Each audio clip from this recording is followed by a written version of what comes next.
पश्चिम बंगाल की राजनीति में इस समय हलचल तेज है। चुनाव में बड़ी हार के बाद ममता बनर्जी की पार्टी टीएमसी के अंदर भी दरार की खबरें सामने आने लगी हैं।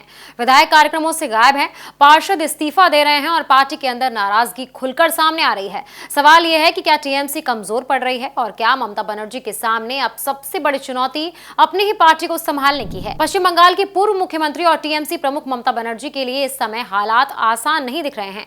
हाल ही में हुए पश्चिम बंगाल विधानसभा चुनाव में मिली बड़ी हार के बाद अब पार्टी के अंदर भी असंतोष की खबरें सामने आने लगी हैं। टीएमसी के अंदर बढ़ती नाराजगी ने अब पार्टी नेतृत्व की चिंता बढ़ा दी है। दरअसल बुधवार को कोलकाता में पार्टी की तरफ से एक बड़ा विरोध प्रदर्शन रखा गया था। ये प्रदर्शन बीजेपी सरकार के खिलाफ था, जिसमें पोस्ट पोल हिंसा, बुलडोजर कार्रवाई और फेरी वालों पर दबाव बनाने जैसे मुद्दे उठाए गए। लेकिन सबसे ज्यादा चर्चा इस बात की हुई कि पार्टी के अपने विधायक ही इस कार्यक्रम में बड़ी संख्या में नहीं पहुंचे। जानकारी के मुताबिक टीएमसी के 80 विधायकों में से सिर्फ 36 विधायक ही धरने में शामिल हुए।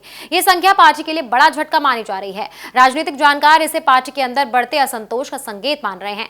धरने में मौजूद नेताओं में साबुनदेव चट्टोपाध्याय, फिरहाद हाकिम, कृष्णुल घोष और दूसरे बड़े नेता शामिल रहे। हालांकि पार्टी की तरफ से सफाई भी दी गई कि कई विधायक अपने इलाकों में व्यस्त थे और इसीलिए कार्यक्रम में नहीं पहुंच पाए। लेकिन इसी बीच एक और बड़ी खबर सामने आई। उत्तर 24 परगना जिले की 2 टीएमसी नियंत्रित नगर पालिकाओं में पार्षदों ने सामूहिक इस्तीफा दे दिया है। कांचरपाड़ा नगर पालिका में 24 में से 15 पार्षदों ने इस्तीफा दिया, जबकि हलीश नगर पालिका में 23 में से 16 पार्षदों ने अपने पद छोड़ दिए। इससे पार्टी के अंदर चल रही खींचतान की चर्चा और तेज हो गई है। सूत्रों की माने तो चुनाव हारने के बाद से ही कई स्थानीय नेताओं और पार्षदों में नाराजगी बढ़ रही थी। उनका कहना था कि पार्टी का नेतृत्व जमीनी मुद्दों से दूर हो गया है और लोगों की समस्याओं पर ध्यान कम दिया जा रहा है। बताया जा रहा है कि पार्टी की हालिया बैठकों में कई विधायकों ने खुलकर अपनी नाराजगी जताई। कुछ नेताओं ने यहां तक कह दिया कि सिर्फ बंद कमरे में बैठक करने से जनता का भरोसा वापस नहीं आएगा, पार्टी को सड़क पर उतरकर लोगों से जुड़ना होगा। राजनीतिक विश्लेषकों का मानना है कि चुनाव हारने के बाद टीएमसी को अब अपने संगठन को मजबूत करने की जरूरत है।